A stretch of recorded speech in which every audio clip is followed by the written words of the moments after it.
ስፖርት ማህበራዊ ለውጥ ለማምጣት አይነተኛ መሳሪያ ተደርጎ ይወሰዳል። ስፖርት ጤናማ ዜጋ ለማፍራት ለምጣኔ ሀብት እድገት እንዲሁም ሰላምና ወንድማማችነትን ለማስቀጠል ሚናው የጎላ ነው። ሁሉንም 12ቱን ክልሎችና ሁለቱን የከተማ መስተዳድሮች በማካተት በጅማ ከተማ እየተካሄደ ያለው 6ኛው የመላው ኢትዮጵያ ጨዋታም በዚሁ ሳቤ ነው ከተቋረጠ ከ9 ዓመታት በኋላ እየተመለሰው። ለወትሮ ተተኪ ስፖርተኞችን በማፍራት ረገድ አይተኪ አስተዋጽኦ የነበረው የመላው ኢትዮጵያ ጨዋታ በጊዜ ሂደት ከውድድሩ ምን ያህል ተተኪዎችን አፈራን ከሚለው ይልቅ አንዱ ክልል በሌላው ላይ ለሚኖረው የሜዳሊያ የበላይነት ይበልጥ ትኩረት እየተሰጠ መምጣቱ የውድድሩን ዓላማና ይዘት ወዳልተፈለገ አቅጣጫ በመውሰዱ ለመጨረሻ ጊዜ በ2008 ዓ.ም በሐዋሳ ከተማ ከተካሄደ በኋላ ላለፉት 9 ዓመታት ተቋርጦ ቆይቷል። በኢትዮጵያ አትሌቲክስ ፌዴሬሽን ከ35 ዓመታት በላይ በሐኪምነት ያገለገሉ የሚገኙት ዶክተር አያሌው ጥላሁን ውድድሩ በመቋረጡ ምክንያት አገር በብዙ እንደተጎዳች ያብራራሉ። መላው ኢትዮጵያ 9 ዓመት መቆየቱ ጉዳት አድርሶብናል።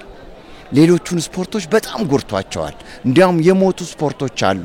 ምክንያቱም መላው ኢትዮጵያ ቀረ፣ አዲስ ልጅ ቀረ፣ የስፖርት ስሜቱ ቀዘቀዘ፣ ክልሎች አይነቃቁም፣ መንግስት አይነቃቃም፣ ዝም አለ። ስለዚህ የተወሰኑ ፌዴሬሽኖች ናቸው ብቻ የሚፈራገጡት። ስለዚህ በጣም የጎዳ ስለነበረ አንደኛ መዘግየቱ በጣም ጎርቶናል፣ ሁለተኛ መጀመሩ እሰየው ነው። ባህልና ስፖርት ሚኒስቴር ውድድሩ ከነችግሩም ቢሆን መካሄድ አለበት በማለት ያሳለፈው ደፋር ውሳኔ የሚደነቅ ነው ብሏል። በቀጣይ የሚዘጋጁ መሰል ብሔራዊ የውድድር መድረኮች ግን ከዚህ በተሻለ በተጠናና በተደራጀ መልኩ መሆን እንዳለባቸው አሳስበዋል። ከነችግሩ ከነክፍተቱ መጀመር አለብኝ። 2017 እኛ ያቃተን ይሄ ነበር። የሚወስን ሰው ነው የሌለን፣ የሚወስን ባለስልጣን ነው ስፖርት ውስጥ የምናጣው። በቃ ኮሚቴ ስብሰባ፣ መጽሐፍ፣ ማኑዋል፣ ምን ደንብ ምን ሲያረቅ ይኖርና ምንም ነገር ሳይፈጽም ይሄዳል። በአብዛኛው ንግግር ብቻ። አሁን የሚወስኑ መጡ።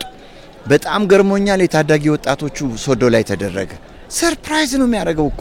በቃ ልጆቹ ሜዳ አገኙ፣ መጡ። የሚገርሙ ህጻናት አየን። አሁን ደግሞ መላው ኢትዮጵያ መጣ። ደገና የምታያቸው ልጆች መጡ።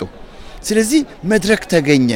ስለዚህ በናሽናል ደረጃ መድረኮች መገኘት አለባቸው። እንዲያውም በተጠናከረ መልኩ ነው ይሄ። በቃ በደንብ ስትራቴጂ ውስጥ ገብቶ ዝም ብሎ የሳምንት ዝግጅት የ15 ቀን ኮሚቴ ሳይሆን አመቱ ሙሉ ሊታሰብበት የሚገባ፣ ክለቦች ሊያስቡበት የሚገባ፣ ፌዴሬሽኖች ሊያስቡበት የሚገባ፣ ክልሎችና ከተማ አስተዳደሮች ሊያስቡበት የሚገባ ትልቁ የኢትዮጵያ መሰረት ይሄ መላው ኢትዮጵያ ነው።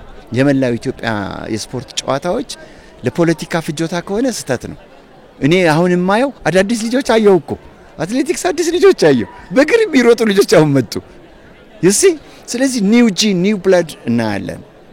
ስለዚህ ወደፊትም በደንብ ተደርጎ በደንብ ፕሮግራም ተይዞ ዝግጅቱ ሊከናወንበት የሚችልበት ፋይናንስ፣ ዝግጅቱን የሚመራው የቴክኒካል ቲም፣ ዝግጅቱን የሚመራው ሀገር አቀፍ ቲም ጠንካራ ሞልቷል በስፖርቱ ባለሙያ። እኔ የማያውቁ ሰዎች እዛ ጋር መምጣት የለባቸው። ለግል ፍጆታቸው ብቻ እዚህ ጋር ኮት ለብሰው ለመታየት የሚፈልጉ ሰዎች መምጣት የለባቸው። ቴክኒሻንስ መምጣት አለባቸው።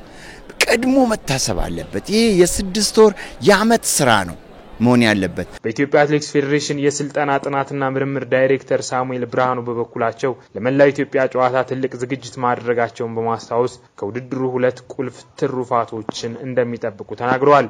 ብዙ ነገሮች በመሐከል ተቋርጠውብን ነበር። በተለይ ሶሻል ነገሮቻችን ላይ፣ ፖለቲካል አደረጃጀቶች ላይ፣ የእርስ በርስ ግንኙነቶች ላይ በተለይ በአመራር ደረጃ ያሉት አካላት ቀርቦ ከስፖርተኛው ጋር ከመስራት ጋር ተያይዞ ብዙ አልነበሩም። ስለዚህ ዛጋ ያለው ይሄ ጋፑ ይፈታል፣ ለስፖርቱ ቅርብ የሆኑ አመራሮች ይመጣሉ የሚል ነገሩ አለን። ከዚህ ባለፈ ደግሞ እንደማንኛውም ስፖርተኛ ሀገርን የሚወክሉና ወደ እንግዲህ በዓለምና በኦሎምፒክ ሻምፒዮናዎች ላይ የምናያቸው አትሌቶችን እናፈራለን የሚል ግምቱ አለኝ። ተሳታፊ አትሌቶችም እንዲሁ ትልቅ ልምድና ተሞክሮ እየቀሰሙ እንደሆነ አብራርተዋል። በግሌ በጣም ብዙ አመቴ ነው ወደድር ግን የመጣሁት ገና በመጀመሪያ አመት ነው፣ በዘንድሮ አመት ነው። ህልሜያው ብዙ ነው፣ ፈጣሪ ካሳካው አላህ ከተጨመረበት ያው እስከላይ ነው። ባጭር የማቋረጥ ቅዱ የለኝም። ውድድሩ በጣም አሪፍ ነው። ያው ፈታኝ ነውኝ እንደሚታየው ነውኝ።